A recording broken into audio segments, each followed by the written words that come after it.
Hi friends, ഇഡ്ഡലിയും ദോശയും എല്ലാം കൂടെ കഴിക്കാൻ പറ്റുന്ന ഒരു അടിപൊളി കാര ചട്നിയാണ് ഞാനിവിടെ ഉണ്ടാക്കാൻ പോകുന്നത്. ഇതെല്ലാവരും ഒന്ന് ട്രൈ ചെയ്ത് നോക്കണം. വളരെ ടേസ്റ്റിയാണ്.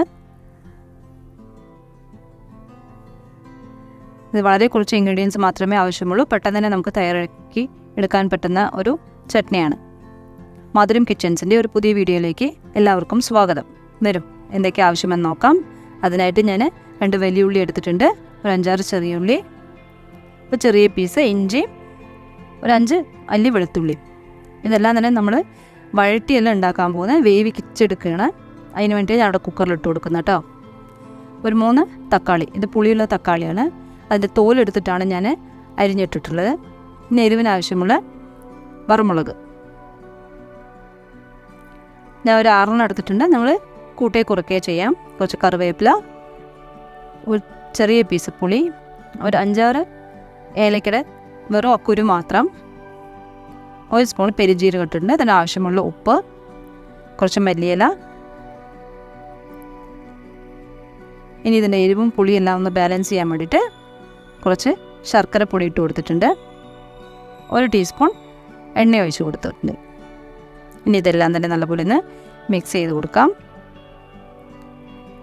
വളരെ കുറച്ച് വെള്ളം കേട്ടോ. ഇതിൽ നമ്മൾ വിസിലിട്ടാണ് ഇതിൽ വേവിക്കുന്നത്, അതുകൊണ്ട് അടിപ്പിടിക്കാതിരിക്കാൻ വേണ്ടിയിട്ട് കൂടിയാണ്. അതിൽ തക്കാളിയിൽ നിന്ന് വെള്ളം വരും, എന്നാലും നമ്മളൊരു കുറച്ച് വെള്ളം ഒഴിച്ച് കൊടുത്തിട്ടുണ്ട്. ഇനി ഇത് ഫുള്ളിൽ വെച്ച് തന്നെ 2 വിസിലിട്ടെടുക്കാം. ഇതാ നോക്കൂ, നല്ലപോലെ എല്ലാം യോജിച്ച് വെന്ത് വന്നിട്ടുണ്ട്. നോക്കൂ, നമ്മൾ ഒഴിച്ച വെള്ളമാണ് അതിൽ എക്സ്ട്രാ ഉള്ളത്. ഇത് ചൂടാറിയതിന് ശേഷം ഒരു മിക്സി ജാറിലിട്ട് നമുക്കത് അരച്ചെടുക്കാം. ഇതെല്ലാവരും ഒന്ന് ട്രൈ ചെയ്ത് നോക്കണേ. ഈ ചാനൽ ആദ്യമായി കാണുന്നവരാണെങ്കിൽ ലൈക്ക് ചെയ്ത്, ഷെയർ ചെയ്ത്, സബ്സ്ക്രൈബ് ചെയ്ത്, കമൻറ്റ് ചെയ്ത് സപ്പോർട്ട് ചെയ്യണേ. നിങ്ങൾ സപ്പോർട്ട് ഉണ്ടെങ്കിൽ മാത്രമേ ചാനൽ മുന്നോട്ട് കൊണ്ടുപോകാൻ സാധിക്കുള്ളൂ.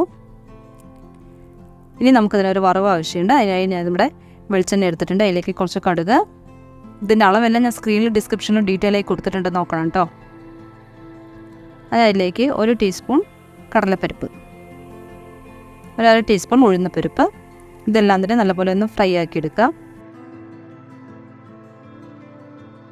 എന്നിട്ട് നമുക്കതിലേക്ക് ഒരു വറുമുളക് ഇട്ട് കൊടുത്തിട്ടുണ്ട്, കുറച്ച് കറിവേപ്പില. ഇത്ര മാത്രം മതി വറവിന്. നമ്മൾ ഇവിടെ കാര ചട്നി നോക്കൂ, റെഡി ആയിട്ടുണ്ട്. ഇത് അടിപൊളി ടേസ്റ്റാണ്. എല്ലാവരും ട്രൈ ചെയ്ത് നോക്കണം. ട്രൈ ചെയ്ത് നോക്കി നിങ്ങളുടെ അഭിപ്രായം കമൻറ്റിലൂടെ അറിയിക്കണേ.